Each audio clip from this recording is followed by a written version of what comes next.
दोस्तों और आप सभी का स्वागत है प्रीतम एकेडमी परिवार में और मैं हूं पंकज कुमार। तो जैसा कि आपको पता होगा कि 19 तारीख को यानी कि मैं बात कर रहा हूं 19 सितंबर को आपका सोशल साइंस का वीकली टेस्ट पेपर होने वाला है और इसके लिए हम लोगों ने क्लास 10th का जो भी ऑब्जेक्टिव प्रश्न हो सकते थे उसका हम लोगों ने सेट 1 पे बात कर लिया। आज हम लोग बात करेंगे कुछ सब्जेक्टिव प्रश्नों पे, जिसमें से देख सकते हो सबसे पहला आपको प्रश्न दिखेगा कि गहन कृषि क्या है।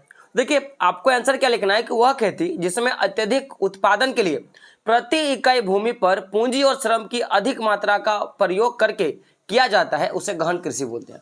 यहाँ पे समझिएगा, यहाँ पे सोचने वाली बात है कि जो भी आपका भूमि है, जिस भी आप क्षेत्र पे भूमि उत्पादन कर रहे हो उसके प्रति इकाई भूमि, यानी कि अगर आप इतना बड़ा अगर आप भूमि का यूज कर रहे हो ना, जैसे मान लो कि ये 5 डिसमिल जगह है, मान लो 5 डिसमिल जगह है, तो इस 5 डिसमिल में पर 1 डिसमिल में ज्यादा से ज्यादा श्रम का, ज्यादा से ज्यादा जो है पूंजी का प्रयोग करके आप जब उत्पादन करोगे तो इसे बोला जाता है गहन कृषि। तो इसलिए यहां पे लिखा गया है कि प्रति इकाई भूमि पर पूंजी और श्रम का अत्यधिक मात्रा का प्रयोग करके किया जाता है, उत्पादन जो है किया जाता है, इसी को क्या बोलेंगे गहन कृषि। आप सीधा लिखना कि कृषि की वह पद्धति जिसमें अत्यधिक उत्पादन के लिए भूमि पर अत्यधिक पूंजी और अत्यधिक श्रम का प्रयोग किया जाता है गहन कृषि कहलाता है। आप ऐसे लिख सकते हो।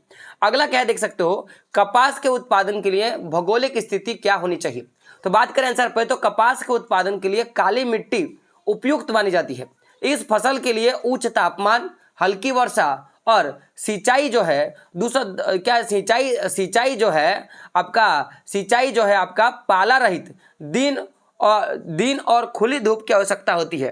तो एक तो आपका जो है आपका पाला रहित होना चाहिए, ज़्यादा बारिश नहीं होना चाहिए, यानी ज़्यादा ठंड नहीं होना चाहिए, उसमें ज़्यादा मात्रा में ह्यूमिडिटी नहीं होनी चाहिए और जो खुली धूप होनी चाहिए। आगे देख सकते हो कि आपका रेशेदार फसलों से आप क्या समझते हैं। तो कपास, जूट, सन और प्राकृतिक रेशम भारत में उगाई जाने वाली मुख्य रेशेदार फसल है। तो यहाँ पे क्वेश्चन कभी ऐसा भी पूछेगा कि रेशेदार फसलों को उदाहरण बताए, तो आप देख के बोल सकते हो कपास, जूट, सन और प्राकृतिक जो रेशम है उगाई जाने वाली जो है मुख्य रेशेदार फसल है। इनमें से 3 मिट्टी में फसल उगाने से प्राप्त होता है और चौथा जो है रेशम कीड़ों से कोकून प्राप्त होता है। तो देखिए कपास का, जूट का और सन जो है वो आपका मिट्टी में उगाया जाता है, इसके पेड़ होते हैं, इसके पौधे होते हैं। लेकिन वही बात की जाए प्राकृतिक रेशम का, तो ये जो कीड़ों से बनते हैं, कीड़ों के जो लार्वा होते हैं उनसे बनाए जाते हैं और जो कीड़ों का उपयोग किया जाता है इसके बोले कोकून कहा जाता है, तो उससे बनाया जाता है। अगला प्रश्न है कि रोपण कृषि क्या है। तो रोपण कृषि एक प्रकार की वाणिज्यिक खेती है।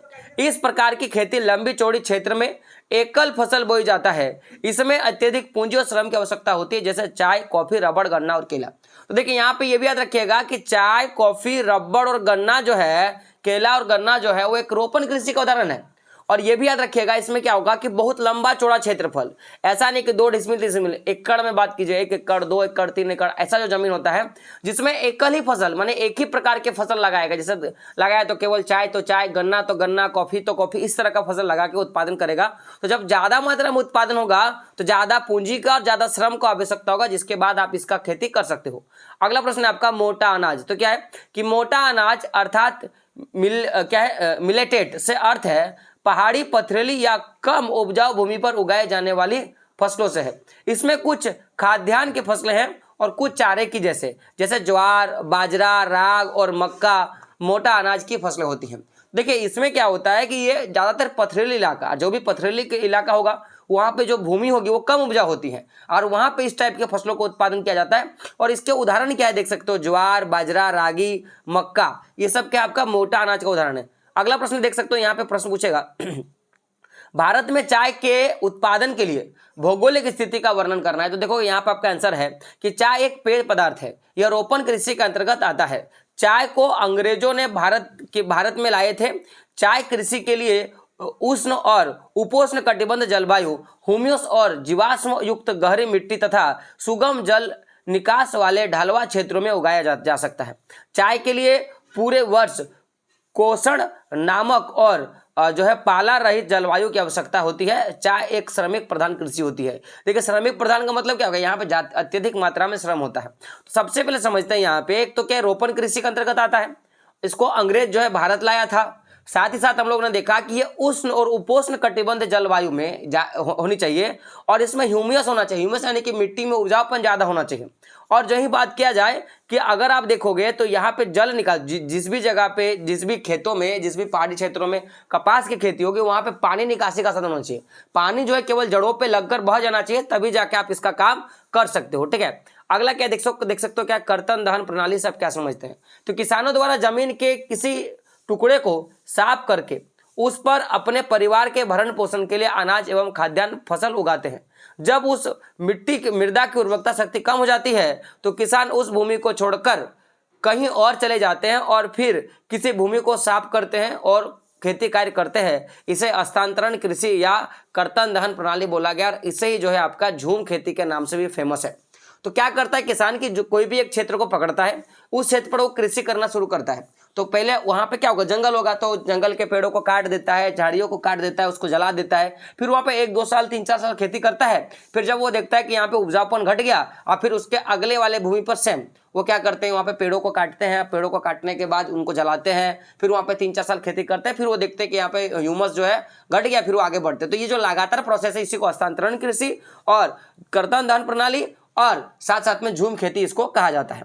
अगला प्रश्न है और अंतिम प्रश्न पे बात करेंगे। प्रश्न आपका क्या है कि भारतीय कृषि की किन्हीं 4 विशेषताओं को लिखना है। तो देखो, सबसे पहला, खेती में पशुओं की मुख्य भूमिका होती है। हमारे यहाँ जो खेती की जो सबसे बड़ी, यानी कि भारतीय कृषि की जो सबसे बड़ी अहम भूमिका है कि यहाँ पे जो है पशुओं की महत्वता ज्यादा होती है। चाहे आप खेत जुताई का बात करो या माल ढुआई का बात करो तो जो है पशु सबसे बड़ा इंपॉर्टेंट रोल अदा करता है। अगला क्या है, भारतीय कृषि पूरी तरह से मानसून पर आधारित है। हम लोग यहाँ पे सिंचाई प्रणाली बहुत खराब मिलेगा। हम लोग पूरा मानसून पर, अगर वर्षा होगी तो खेती होगा, वर्षा नहीं होगा तो खेती नहीं होगा, तो मानसून पर आधारित है।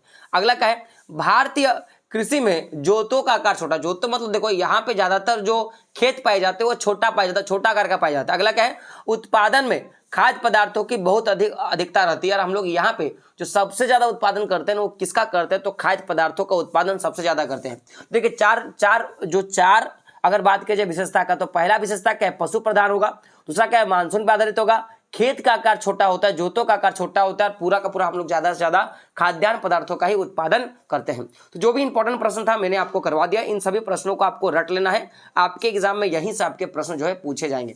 और 2 मैं वीडियो बनाऊंगा जिसके बाद आपका जो भी चैप्टर्स के लिए डाउट है और आपके एग्जाम में जो भी प्रश्न पूछे जाएंगे यहाँ से आपको प्रश्न मिल जाएगा। तो मिलते हैं दोस्तों अगले वीडियो में, तब तक के लिए जय हिंद, जय भारत और आपका दिन शुभ हो।